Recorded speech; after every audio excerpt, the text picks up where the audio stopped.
Forget gurus. Forget anyone claiming to be an online business expert without going through the challenges of entrepreneurship themselves. The Real Money, Real Business podcast is here to prove the best insights in online business comes from your fellow online business builders. We dig into stories of entrepreneurs selling their business on the Empire Flippers marketplace so that you can learn how they made their business profitable, how they overcame obstacles, and what lessons they learned in their online journey. If you want to take your business and your knowledge to the next level, you've come to the right podcast. Let's get started. Hey everyone, welcome to another episode of the Real Money, Real Business podcast. We record these interviews so that potential buyers can learn more about the business and the seller to help them make an informed buying decision. If you would like to learn more about this business, including details like what type of business it is, how much revenue and profit it makes, and all of the assets included with the business, simply visit empireflippers.com/marketplace and search for this business's listing number, which you can find in the video thumbnail and in the description. Or if you're watching this on YouTube, you can click the link in the description to go straight to the listing. So without further ado, let's get into this interview. First up, let's learn a little bit about you. Can you tell us about your background in building and running online businesses? I've been building and running online businesses for over 10 years. My background is in business management, finance, and banking.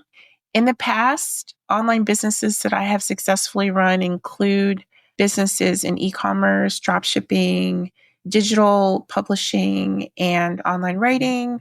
All that has contributed to building and successfully running this business. Why are you selling the business now instead of keeping it and growing it further?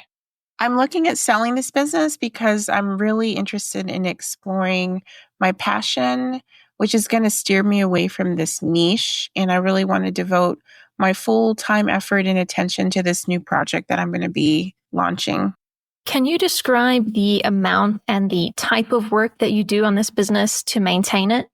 So the main activities for this business include content, social media, and newsletter creation. The content is about researching topics to write about, to share with my audience.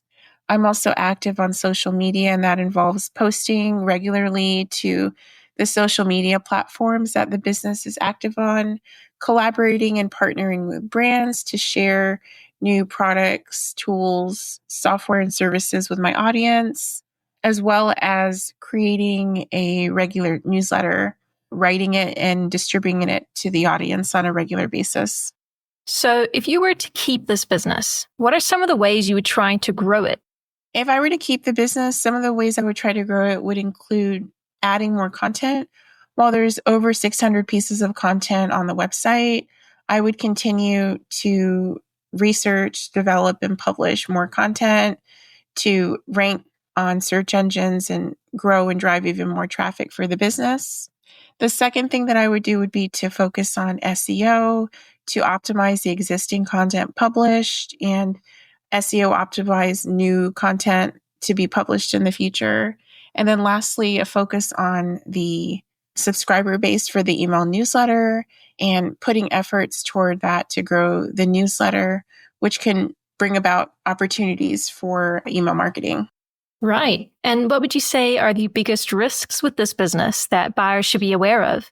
This risk with the business that the buyers should be aware of is the volatility, the Google algorithm. Changes in the algorithm can have a big impact to the traffic, which is one of the key reasons why I diversify traffic and I don't rely 100% on search engine traffic. I look at direct traffic and social media traffic and other ways to bring website visitors to the business. But that's the most pertinent thing the buyer should be aware of.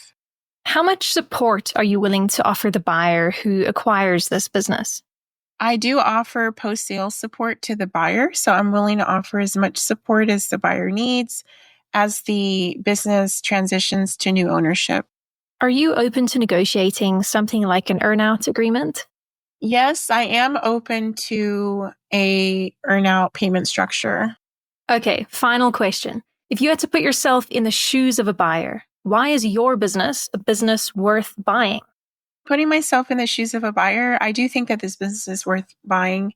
It's valuable. It draws in traffic. It is income producing, including generating passive income. The business does not need a lot of time to run and operate. I maintain it in up to a max of 3 to 5 hours a week. There is opportunities for growth that the new ownership can take advantage of to build up and grow the business even further. All right, everyone, thanks for listening. To learn more and see if this business is still for sale, head over to empireflippers.com/marketplace and search for this business listing number, which you can find in the video thumbnail and description. Or if you're watching this on YouTube, click the link in the description to go straight to the listing. Once you've unlocked this listing, you'll find everything you need to know about this business. So, thanks for joining us. See you next time.